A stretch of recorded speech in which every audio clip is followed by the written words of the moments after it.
অন্যায়ের বিরুদ্ধে অগ্নিস্বর, মানবতার প্রতি অটল প্রেম এবং সাম্যের স্বপ্নে উদ্যাসিত। এই তিন রং মিশে তার সাহিত্য ও সঙ্গীতে গড়ে উঠেছে অনন্য কাব্যভুবন। আজ বুধবার 27শে আগস্ট কবি কাজী নজরুল ইসলামের ৪৯তম মৃত্যুবার্ষিকী। ১৯০০ সালের ২৪শে মে পশ্চিমবঙ্গের বর্ধমান জেলার চুরুলিয়া গ্রামে জন্মগ্রহণ করেন কাজী নজরুল ইসলাম। পরিবার ও শৈশবে দারিদ্র্যের কঠিন বাস্তবতা তাকে বারবার আঁকড়ে ধরে।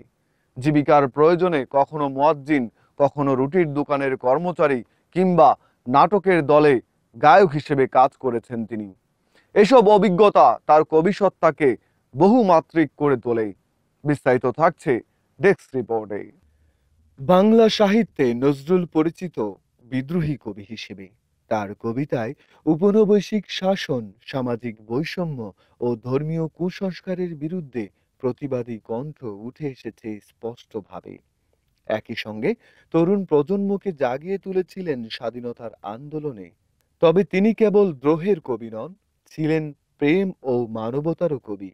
নারী পুরুষের সমান অধিকার, জাতিভেদহীন সমাজ গঠন আর রোমাঞ্চকর আবেগ তার কবিতা ও গানে প্রতিফলিত হয়েছে। মাত্র ২৩ বছরের সৃষ্টিশীল জীবনে নজরুল বাংলা সাহিত্য ও সঙ্গীতকে সমৃদ্ধ করেছেন অমূল্য রচনায়। প্রায় ৪,০০০ গান লিখেছেন ও সুর করেছেন, যা আজও মানুষের হৃদয় ছুঁয়ে যায় নজরুল সঙ্গীত নামে।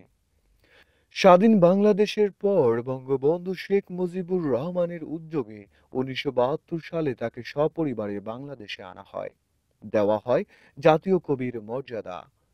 রাষ্ট্রীয় ব্যবস্থায় ধানমন্ডিতে তার বসবাসের ব্যবস্থা করা হয়।